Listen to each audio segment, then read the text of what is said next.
Nekas te īsāks nevar sanākt, jo savā runā Kariņa kungs tādā tik daudz pretrunas, nepareizības un daļa dezinformācijas, ka, lai tiktu Kariņevā Kariņa kungu, mums vajadzētu visiem te kopā uzdot jautājums viņam kāds 2 stundas. Pat iz regulātoram nolaidās, vārds sakot, regulātoram arī jāmelo, vienalga tāpat jālaiž dezinformācija, lai tikai, teiksim, lai notiktos to, ko Kariņa kungs vēlās. Nu, Kariņa kungs tā nebūs, redzēt, jā? Ir tomēr 30% tā tiek meli, dezinformācija. Gāzes cenas Latvijā, Igaunijā, Baltijā ir lētāks nekā Vācijā un Eiropā. Un jūs apzināti melojat, tāpēc, ka jūs paņemat kaut kādu 2 mēnešu vasarā spota cenas, kad viss nokrīt, vai ne? Un jūs neskaitiet to, ka Latvija, piemēram, vasarā patērē 10 reizes mazāk gāzes nekā ziemā, kur cenas mums ir daudzreiz zemāks par spota cenām Eiropā. Sarēķiniet vidējo, jūs ļoti skaidri dabūsiet, ka cenas Latvijā ir ok. Tas ir pirmais punkts. Otrais, neaizmirstiet, kad mēs iestājāmies Latvijas Savienībā, un jūs to ziniet, jūs vēl bijāt ekonomiski. Eiropas Savienībā. Jā, Eiropas Savienībā. Latvijas Savienībā. Jā, es saku, Eiropas Savienībā mēs iestājāmies. Neaizmirstiet, kā Gazproms 5 gadus lēnā garā paaugstināja cenas. Iekonomēt Latvijas tautsēmniecībai 5 miljonus eiro. Jūs to labi ziniet. Tāpēc, ja viņš būtu, piemēram, kā mēs iestājāmies Eiropas Savienībā, uzreiz pacels cenas līdz Eiropas līmenim, mūsu tautsēmniecībai būtu kolaps. Jūs to ziniet, jūs to mierīgi noklusējat. Un tā tālāk. Tagad es vēl gribētu vēl vienu jautājumu pateikt. Jūs savā runā pateicāt apmēram 20 reizes Gazprom.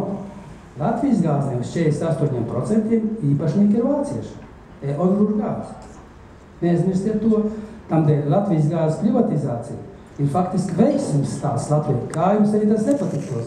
Visus šos gadus ar gāzi nebija nekādas problēmas. Pie augstajiem laikiem. Visus šos gadus zemnieki bija zemāk. Un jūs tagad gribat atņemt vārds un sākt regulēt.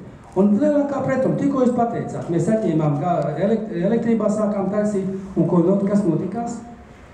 Elektrības cenas aizgāja augšā. Jūs to paši gribat ar gāzi. Nu, man liekas, te pilns ar tādiem punktiem, ko es laiku varu pateikt, kā par Ettingeris pateikšu vēl vienu jautājumu. Jūs sakiet, Ettingeris kungs pateica, ka mums 30% gāzes dārgāk. Es starp citu viņam pajautāju, kur jums tāda informācija? Viņš pateica, man pateica, ministri. Kolosāls piegaidis, ja tāpēc lūdzu neatsaucies uz Ettingeru kungu par tādām informācijām. Viņš tiek maldināts no jūsu puses. Un tā tālāk. Tad es vēl viņu pateikt. Nevar atņemt vienkārši tā, kā jūs tā domājat. Tā ļoti skaistos vārdos, es nezinu, to gāzes tīklus, paņemt atpakaļ, sadarīt. Jūs tad, kad pateicāt, ka, piemēram, mūsu elektrotīklu, vai ne, visi, teiksim, Latvienergo ir valsts.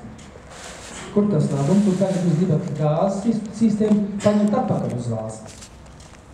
Un arī tādu pretru, vai ne? Un daudz tā, man vienkārši negribas runāt, es saku, tā kā es ļaušu citiem arī mazliet tā saprotu. Tā kā es atļūdzu korektās, ja?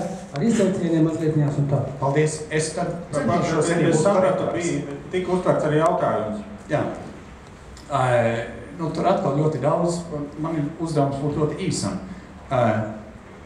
Eiropas direktīva nosaka to, ka Latvijā mums ir jāatdala sadals tīklu no ražotājiem punkts. Tas nav Kariņa iegriba vai Kariņa iedomas. Tas ir fakts. Kā to darīt? Es nezinu to pareizo atbildi. Es jau neesmu gudrāks par visiem pārējiem šajā telpā, bet es zinu, ka mums ir jāizdebatē, kā mēs to izdarīsim, kā mēs to panāksim. Tas, kad Savicka kungs aizstāv savu uzņēmumu interesi, ir cienījām, viss pareizi un nav pārsteigums. Tas, ko es argumentēju, ir, ja mēs skatāmies uz Eiropas kopējām tendencēm, viens veids, kā Eiropa grib mazināt savu atkarību tieši no fosiliem avotiem, ir diversificēties prom no viņu izmantošanas, faktiski mazināt viņu īpatsvaru. Un to var izdarīt tā skaitā attīstot citu resursu izmantošanu un attīstot taupības pasākumus. Tātad, un par statistikas datiem šis strīds ir mūžīgs. Es jūtos pietiekami droši atsaucoties uz Eiropas komisiju. Ja nepatīk komisijas aprēķini, tad es domāju, ka vajag griezties pie viņiem. Bet nenoliedzami Latvijā šajā jomā nav konkurences. Un elektrības tirgu nav vēl panākt tā konkurence, kurai jābūt. Un starp citu, kā mierinājums, Francijā, Vācijā tieši šī pati debata notiek, jo tur lielās energo kompānijas nebūtu negrib uzdot savas lielās priekšrocības tirgu. Un tas ir milzu cīņa par ārkārtīgi lielām naudām.